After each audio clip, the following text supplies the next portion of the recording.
थाखा जानायनि डिमान्ड गैया जोंनाव मानि थाखाय नांदों ना बै माखासे लिडारफोरनि उदै देरनायनि थाखा जानायनि थाखायल' आन्दोलनमोन नामा बियो जोंनि थैनायफ्रा हाखर सिङाव थांनाय थैनायफ्रा बै माखासे लिडारफोरनि देरनायनि थाखायल' नामा माजन जानाय बिसोरनि थाखायल' जोङो आन्दोलन खालामदों नामा जों गोरिब गुन्द्रानि थाखाय आन्दोलन खालामाखै नामा बे थांखिया जोंनि नङामोन आरो बे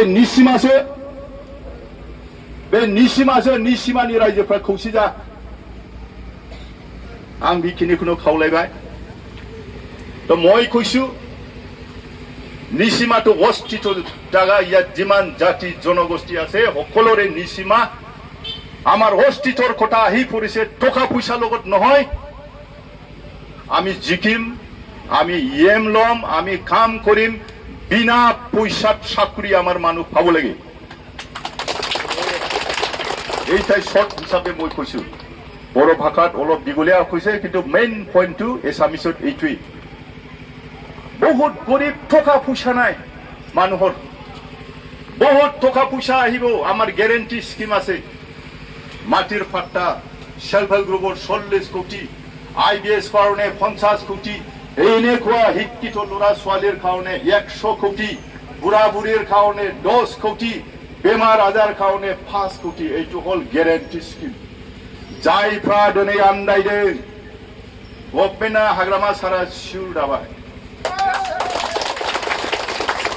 चिराङाव गासै 7थायाव मोनबाया सुर जाबाय जोंना देरहानाया 7थायाव क'क्राझाराव 12थायाव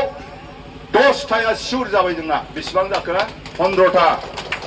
बाक्सा उदालगुरियाव गासै 21थायाव मोनब्रै 8थाल' लाबोदो जोब्बाय गभर्नमेन्ट दाबाय 26 तारिखआवनो रंजानो फैदो बयबो नायबाय था दानि गोदाव सोराव जानाय माखासे मानसिफ्रा आङो रायजो राजा बिमा बिफा बिदा फंबायफोरखौ गोसो सोलायजोबनो आङो खावलायदों लाजि फोनांनांगौ गुबुन समष्टिनिफ्राय फैनायखौ गुबुन समष्टिनि एमसिएलए फसंफैग्राफोरखौ लाजि फोनांनांगौ जोंनि रायजो राजाफ्रा मा गोरोन्थि मावदों नोंलाय लाजि फोनांनांगौ मोनगोन आइबिएसबो होगोन गासैखौबो होजोबगोन गोरिबफोरखौ नायगोन जों बिपिएफआ बिनिखायनो बे आसनिखौ जोङो मावदों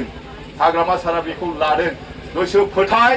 गभर्नमेन्टआबो जाबाय थाखा फैसा गोबां बिटिसिनि फैसा गाहायाव फैगोन गोजौआव थाङा बाहेराव थाङा 40टा समष्टियाव बे ग्यारेन्टि स्किमफोर गिदिर स्किमफोरनि आसनिफ्रा गासैबो गाहायाव नामायजोबगोन फैसाया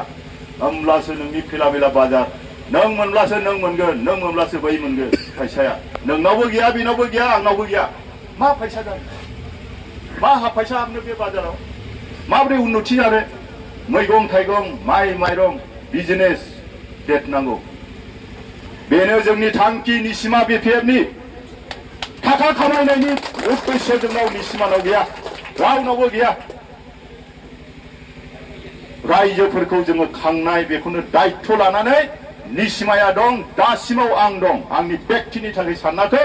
रायजोखौ सिबिनो थाखायसो आवगायदों बेवहाय रायजोफ्रा बुजिनांगोन आरो हेफाजाब होनांगोन आंनो गुरैयै खावलायबाय लेखायावसो जागोन स्टाम्प माबानाया ओरै नांला लांनि खालामनो नाङा सिदा नांगौलां नायनानै स्टाम्पखौ ओरैल' थुनानै जेरै खनदों बिदिनो थ्रोबसो बागदावलाबायनो नाङा गिनो नाङा बेफोराव साबधान जादों जोंनि मानसिफ्रा सिरियास बुंदों आङो खोथाफोरखौ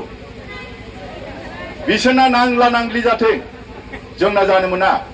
थख' बुजिबाय दा गासैखौबो जेसेबां एनडिपि दं जेसेबां एक्सपिएलसि दं एनएलएफबि दं दानि बे सिसपेयाराव थानायफोर जेसेबां जोंनि सेनियर एबसु वार्कारफोर दं दानि एबसुआबो बिसिनि जोब नंजोबा जोंनि फिसायाबो एबसुना जोंनि फिसायाबो एबसुआ बिसिनि फिसाल' नामा आंनाबोथ' रोंबाय नोंनाबोथ' रोंबाय एबसुआ मा नोंनिबो फिसायाबो आंनि फिसायाबो जोंबो एबसु अफिस आलदा खुलिनो हायो बांद्राय खालामथारोब्ला मा चेलेन्ज जागोन जाथिनि नामाव बिटिसिनि नामाव बुजायनायनि नङा गियाननि मेलेमनि राजनितिक जुद्धखौ जों खालामलाङो दा बेखिनिखौनो आङो बयनोबो बुंहरनानै आंनि बिबुंथिखौ